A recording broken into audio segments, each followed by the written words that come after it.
총욕약 쭉 한번 원문 한번 읽고 시작하죠.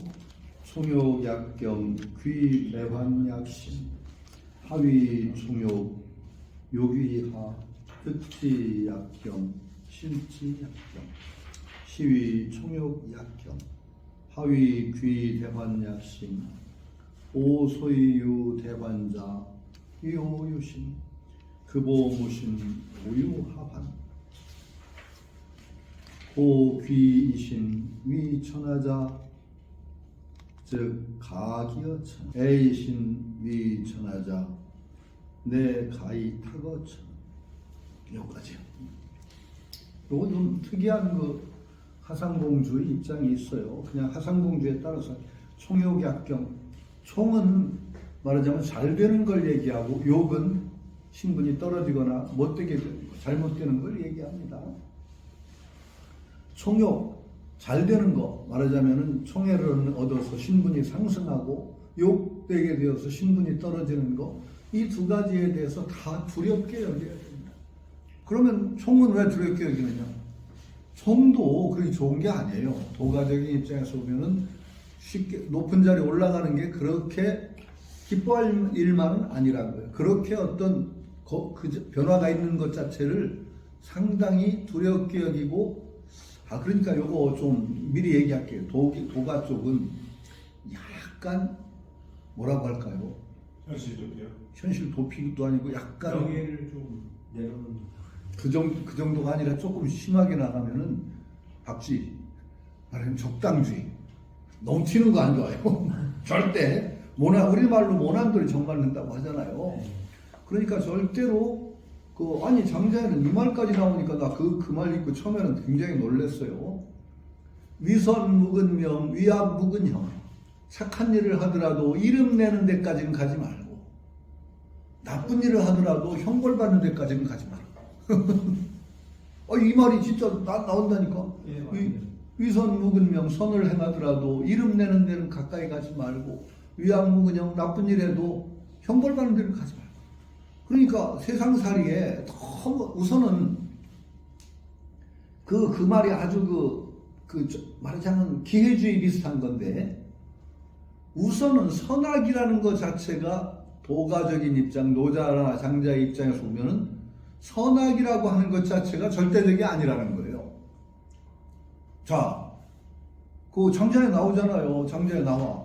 조그만 갈고리나 쇠갈고리 같은 거 하나 훔친 놈은 형받아 잘못하면 죽고 나라 통째로 훔친 놈은 떳떳하게 잘 살고 한 사람 살인한 사람은 막 그냥 형받아 죽는데 명예를 추구하고 하다가 대군 몰아서 그냥 큰 전쟁 일으켜서 수만 명 죽인 사람은 영웅으로 추앙되고 자 여기에 선악이라는 것이 절대적으로 있어요. 이거 사실은 의심해야 돼요. 우리가 선이다 악이다 하는 것을 절대화시켜서 우리 착한 일 해야 돼 하는 것 자체가 사실은 굉장히 위험한 사고일 수가 있어요. 위험해요. 우리가 선하다라고 하는 것이 절대적인 선이 아니에요, 사실은. 그러나 그걸 또 무시할 수는 없어요. 우리가 사회적으로 이것이 선하다고 여겨지는 걸 또 무시하며 살면 그건 천하의 버린 자식이 돼. 그거 제대로 못 살아요. 적당히 존중해 살아야 되는데 그 사회적으로 선악이라고 하는 것을 절대화시키면 또 안 된단 말이죠. 그러니까 위선 묵은 형, 위악 묵은 형이라 선을 행하더라도 이름 내는 데 가까이 가지 말고 악을 행하더라도 형벌받는 데 가지 말라라는 그 전제는 기회주의적인 측면도 있지만은 우선 선악이라는 것을 보는 관점이 유가적인 관점하고 달라요. 도가는. 그럼 우리가 어떤 쪽을 취해야 될까요? 이제 다르다고만 하지 말고 우리는 어떻게 살아야 돼요? 현실적으로 선하다 악하다는 것에 대해서 무시할 수 없어.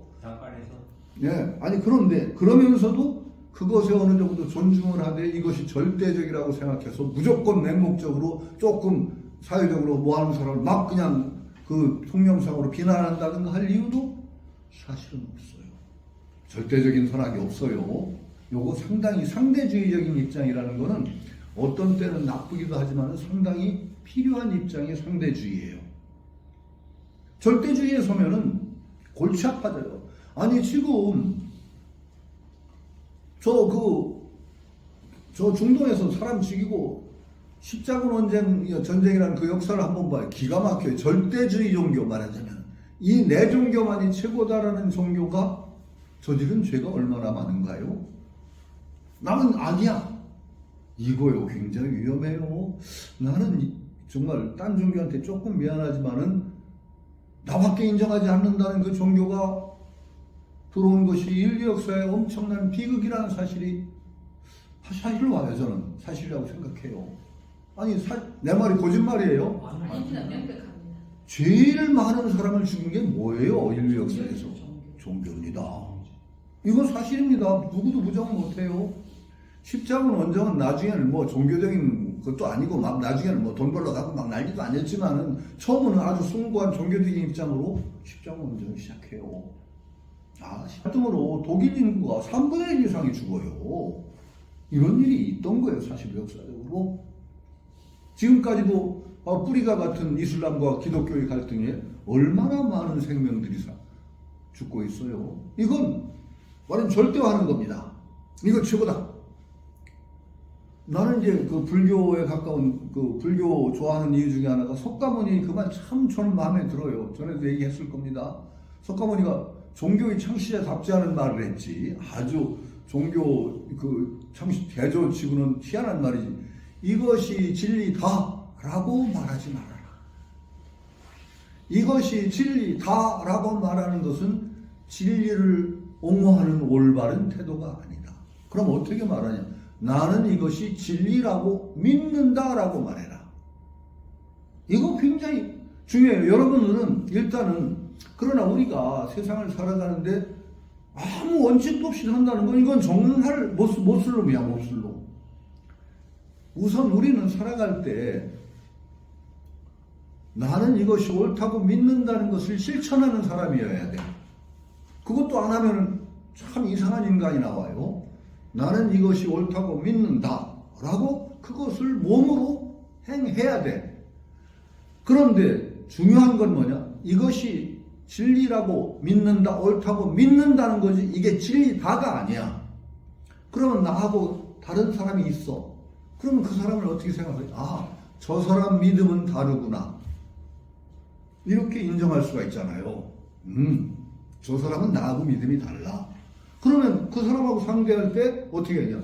당신 믿음이 옳은지 내 믿음이 옳은지 한번 그 비교해보고 토론도 해보고 살아가면서 검증해봅시다. 이렇게 얘기가 되잖아요.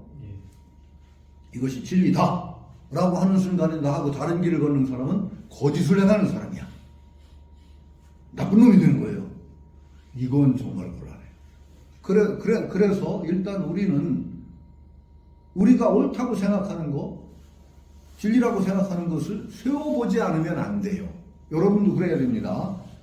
정말 호삭박처럼 나는 모르겠어. 내가 어떻게 알아? 내가 뭐 전지전능도 아닌데 이게 선인지 어떻게 알아? 착한 좋은 일인지 어떻게 알아? 그러면 아무것도 못해. 일단 우리는 어쨌든 간에 지금까지 내가 살아온, 지금까지 내가 배워온 한에서는 이것이 옳다고 믿어요. 그러면 그 옳다는 믿음을 가지고 세상과 부딪혀야 돼요. 부딪히다 보면 내가 잘못 믿었네라는 것이 드러날 수도 있어. 그러면은 믿음을 바꿀 수가 있어요. 조금 더 나은, 너는 한 걸음 더 나아갈 수가 있지. 아무것도 안 세우는 사람은 한 걸음도 안 나가. 그냥 에이 뭐 어떤 게 진리인지 알아? 나 그런 인간 보면 비 오는 날 먼지 나도록 패주고 싶어. 그래서 너 어떻게 살겠다는 거야? 그러나 또 한편으로 이것이 진리다라고 주장하면서 남은 막 그냥 자기하고 다른 사람은 싹 뭉개고 막 그 가소롭게 보고 욕하는 사람 또 정말 싫어.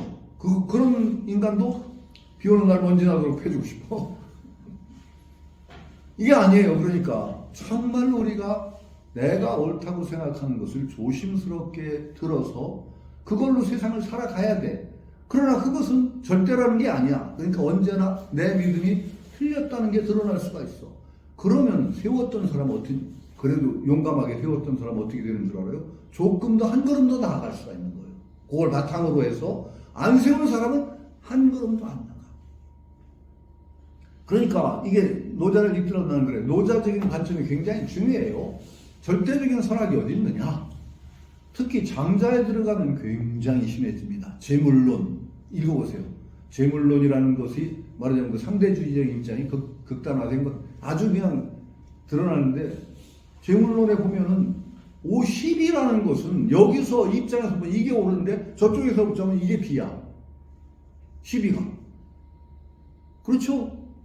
절대로 어느 쪽이든 절대적으로 언어로 표현되거나 이 인간 세상은 완전히 절대적으로 옳다는 것 없다. 장자의 입장이에요. 그건 어느 정도 옳아요. 어느 정도 그렇죠. 아니 그러고 자연계로 얘기하면은 인간이 옳다고 하는 게 또 옳을 수가 있어요? 인간이 아름답다고 하는 게 아니 장자에는 직접 얘가 나오죠. 인간이 미인이라고 하는 서시나 그런 미인이지만 물고기가 봐도 이쁘냐? 그렇죠. 아니거든. 그러니까 인간이라는 어떤 인간이라는 관점에서 아름다움이고 인간이라는 관점에서 옳고 그런데 노자나 장자는 인간이라는 관점에 매달리고 싶은 사람들이 아니야. 인간이 왜 절대냐? 인간이 절대고 가장 최고라는 그 관점은 어디서 나오는 거냐? 그 장자에는 나와요. 대장쟁이가 말하자면 그 쇠를 녹여가지고 여러 가지 기구를 만들려고 하는데 쇠덩이 하나가 팔딱팔딱 뛰면서 나는 명검이 돼야 돼, 명검이 돼야 돼 라고 주장하면은 대장쟁이가 어떻게 볼까? 이 재수없는 쇠덩이 하고 팽개칠 거라고 그래요. 나는 죽어도 인간이어야 돼, 인간이어야 돼 라고 조물주가 모든 만물을 만들어내는데 인간이 최고야, 나는 인간이어야 돼 라고 주장하는 존재가 있다면 에이 재수없는 쇠덩어리가 아니라 재수없는 물건이라고 팽개칠 거란 말이지. 인간은 조물주 입장이라 큰 어떤 자연의 입장에서 보면 하나의 존재에 불과해. 이것이 지성이 있고 뭐 그렇다고 해서 내가 최고라는 입장에서 막 설치기 시작하니까 자연의 입장에서 보면 인간이야말로 가장 못된 존재지.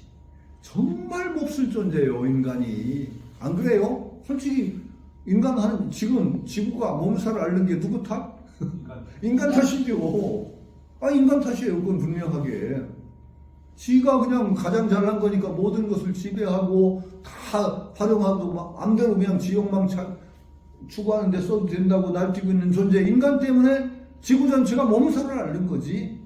다른 생명들이 정말 인간이라는 존재 때문에 떼죽음을 당하고 있는 거죠. 근데 제가 우스갯소리로 인간은 지구의 암세포예요. 근데 그걸 좀 예전에는 좀 내가 말을 함부로 해서 누가 결혼한다고 하길래 암세포 증식하려고 그랬다고 하지. 그건 할 말이 아닌데.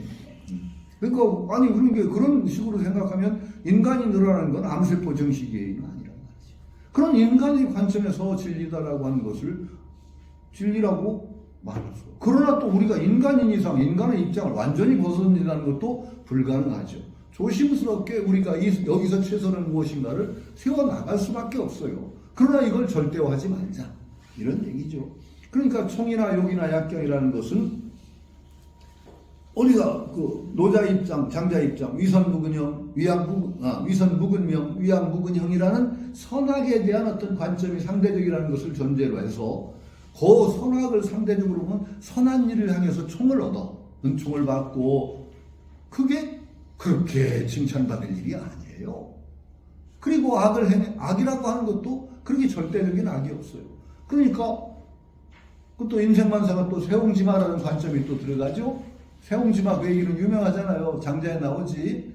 세옹의 말. 네. 뭐 그래서 불행을 당했던 게 거꾸로 휙 뒤집으니까 이게 또 다행이 되고 그게 또 휙 뒤집으면 불행이 되고 그러니까 인간의 행불행이라는 건 어떤 일을 당했다고 해서 이게 정말 다행이기만 하다라는 건 없다.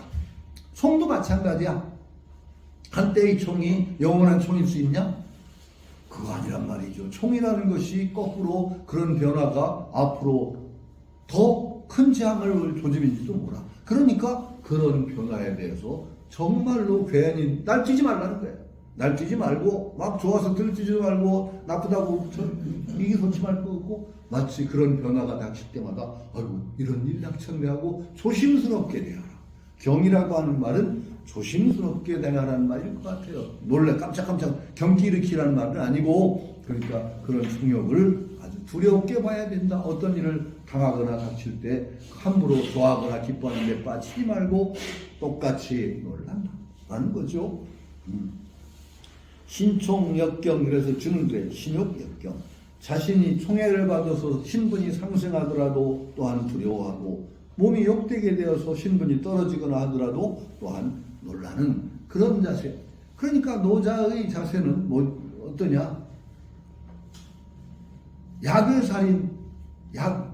그러니까 열이박빙, 약, 외살인, 사방에서 적이 쳐들어오는 것을 맞는 듯한 그런 두려움이야. 언제나 용감하게 하는 게 아니라 노자는 처신이 언제나 움직임을 부득이해서 어쩔 수 없이 움직이는 듯이 움직이라는 게 노자예요. 과감하게 자기 주장을 내서 팍팍 나가는 게 좋은 게 아니야.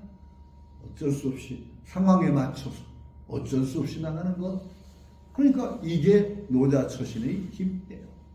그리고 또 제가 굉장히 이제 자꾸 노자 읽으면서 자꾸 토를 나눠서 미안한데 이런 철학이 왜 나왔느냐를 또 여러분은 잊으면 안 돼요.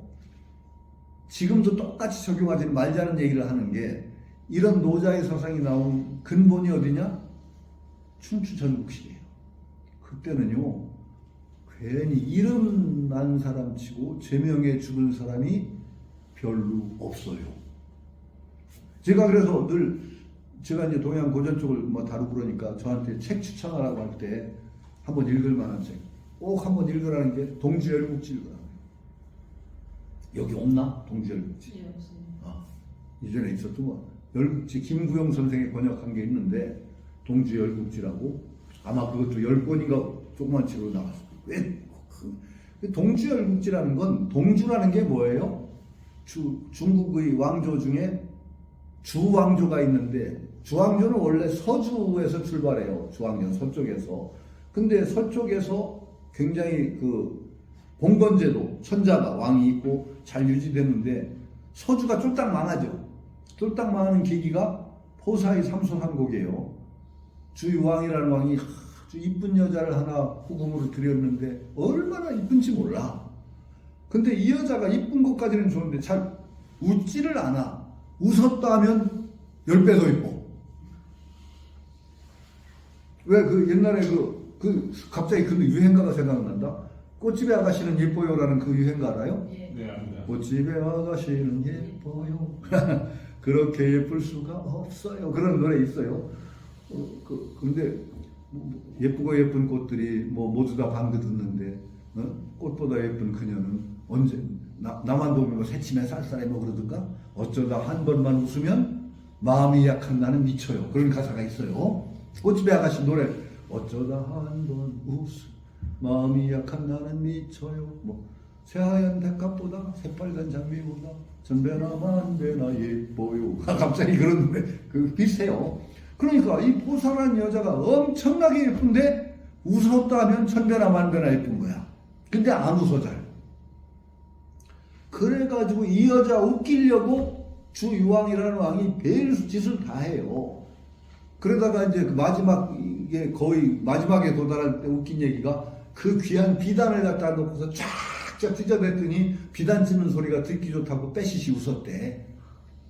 그런데 그것도 이제 몇 번 하니까 약발에 안 맥혀. 그래 어떻게 했어요? 중앙에 천자 왕이 있으면은 사방에 제후가 있죠. 가까운 제후들은 왕실에 큰 일이 일어나면 도우러 군대를 끌고 오게 돼 있습니다. 근데 군대를 불러모으는 게 봉화거든. 아무 일도 없는데 봉화를 냅다 올린 거야. 그 제후들이 야 이거 왕실에 큰일 난 줄 알고 군대를 끄고 막 달려들었지. 그 와보니까 아무 일이 없거든. 그 왕도에 들어와가지고 이게 무슨 일이냐고 왕조왕 하는 꼴을 보고 포사가 깔깔 웃었대. 그건 또 빼시시도 아니고. 그 포사가 깔깔 우는 걸 보고 너무나 좋아서 다음에 또 드시랬어. 세 번째 했어요. 세 번째. 세 번째는 진짜 침노했어. 견융이라는 오랑캐가 침노를 했는데 세 번째 봉화를 올렸더니 암화 제후들이 또 속아? 알았어. 그 쫄딱 나옵니다. 왕이 죽고 포사가 죽어요. 그 난리에. 그게 웃는 집의 재앙이야. 그건. 웃으면 복이 온다가 아니라 웃으면 재앙 온다는 웃음이 있어요. 그러니까 그건 아주 얘기로는 재미있어요. 누가 예언을 했어. 그 포시 성의 그 여자가 들어와서 포사의 삼소삼곡 그 왕이 그 전대의 왕이 꿈을 꿨는데 어떤 여자가 3번 깔깔 웃고 3번 복을 하고 그러고 종묘 위패를 싹 쓸어담고 동쪽으로 날아간 그런 꿈을 꿨어요. 그게 꿈을 해먹으려 했더니 어떤 그 예언가가 그 얘기를 한 거야. 이런 포사라는 그 여자가 등장을 해서 결국 나라를 망칠 거라는 얘기를 해서 그때 그 모세외에 비슷한 얘기 뭐 잡아죽이는 얘기 나오죠. 어린아이. 그 성을 가진 애를 싹 죽이려고 했는데 어떻게 살아났죠. 용의 어떤 침을 먹고 자라나가. 그 기억이 하여튼 그래서 사람이 포사란 말이죠. 그 3번 깔깔웃고 3번 웃었다는 얘기가 나와. 삼소삼복이야. 그래서 쫄딱 망했는데 태자가 다행히 포사의 핍박을 받아서 외갓집에 가 있었거든. 외갓집에 가 있는 바람에 태자가 그래도 목숨을 부지해서 아버지는 죽었으니까 와서 왕으로 올랐는데 와보니까 왕도가 완전히 뭐 정말 다 타버리고 견딜 길이 없어. 그래서 동쪽을 천도라는 거예요. 낙양으로. 원래 서주의 그 중심지는 지금 장안이라고 하는 시안이죠. 시안 가까이에요. 풍이라고 하는데 그 기주예요. 원래 그 시안 가까이에요. 왕도가. 거기서부터 낙양으로 천도를 해요. 그게 동주예요. 서주, 동주. 그게 동주 열국지야. 열국지라는 건 동주로 천도를 하고 나서는 왕의 권위가 땅에 떨어져 버려. 그렇게 쫄딱 망하고 나니까요. 왕의 그 주의 봉건제도라는 건 왕이 중앙에 딱 버티고 제후들은 다 말하자면 주변에 포진을 해서 왕을 중심으로 딱 어떤 피라미드 구조를 가지고 짜여지는 거예요. 왕이 가장 높고 제후는 왕이 아니야. 왕은 하나밖에 없는 거야.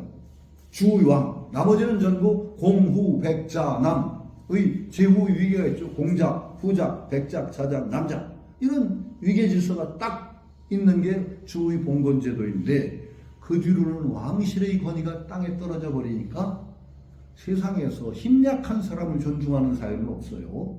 어디 가나. 왕의 권위가 떨어지니까 이제 제후들이 설치는 겁니다. 예전에 왕의 권위가 딱 있을 때는 제후들이 함부로 전쟁을 못 벌여. 그렇죠. 왕이 벌을 내리니까 될 수가 있나. 왕이 그래서 쭉 순수라고 그래서 지방을 쭉 돌아요. 쭉 돌아서 제후들이 정치를 잘하고 있나 돌아보고 그걸 평가해가지고 제후들을 승급시키기도 하고 강등시키기도 하고 하는 그런 보편이라고 하는 그런 걸 해놨던 거예요. 그러니까 왕실의 눈치를 보고 함부로 전쟁도 못했는데 왕실의 권위가 땅에 떨어지고 나니까 그 다음에는 이제 제후들끼리 힘다투기를 시작해요. 그래서 동주시대는 끊임없는 전쟁이 일어나. 제후들 간에 전쟁이 일어나고 딴 제후들이 영토를 먹어서 더 커지기도 하고 왕실이 제재 못하고 하다못해 나중에는 왕까지도 왕이 막 챙피를 당하고 그래. 제후들한테 모욕을 당하고 그러다 보니까 왕의 권위보다 더 높은 권위가 높은 제후가 생겨서 패자라는 게 그래 생겨요. 패. 그래서 패자로 춘추 5패라고 하는 게 나오죠. 패자. 제환공, 진문공 같은 어떤 제후들을 규합해서 큰 명목상으로는 왕을 모신다고 하는데 사실은 왕보다 더 힘센 패자가 생기는 구조가 동주시대예요. 그러니까 동주시대의 그 역사는 끊임없는 혼란이야. 계속 전쟁이 일어나고 제후들끼리 겸병전쟁. 그 춘추시대의 마무리가 뭘로 되느냐? 전국시대로 넘어가는 거예요. 그런 춘추시대는 그래도 왕을 그래도 명목상으로는 존중을 했어. 춘추시대는 왕은 하나밖에 없었어. 그래도 왕은 주왕밖에 없어요. 나머지는 전부 후죠. 그런데 전국시대로 들어가면 어떻게 되느냐? 전국 칠웅이 나와. 칠웅이라고 알죠? 진초, 연제, 한, 위, 조. 7나라가 전부 왕이야. 진초, 연제, 한, 위, 한조가 주왕실이 있었어. 망한 건 아니야. 주왕실이. 근데 주왕실을 무시하고 나도 왕이다 이거야. 전부 칭왕이라고 하는 거야. 칭왕. 왕을 칭한다. 진왕, 초왕, 연제, 한, 위, 조. 그래서 맹자 천번이 어떻게 시작하죠? 맹자견 양해왕. 맹자현이라고 돼 있거든. 양해왕하니 왕할수 불원철 이래 역장일이 옳고 이렇게 나와. 맹자가 양해왕을 만나니 뵈니 양해왕이 말하기를 노인장께서 천리길을 멀당 보셨으니 우리나라를 이롭게 해주시겠죠 하고 하는 게 맹자의 시작이죠. 그때 양해왕은 원래 명분상으로 얘기하면 왕일 수가 없어. 양이라는 나라는 없어요. 위나라야. 위나라. 한위조할 때 위나라인데 위의 도읍지가 양이야. 양이라 그래서 위해왕인데 양의 도읍을 하고 있어서 양해왕이라고 부르는 거지. 양의 도읍. 양나라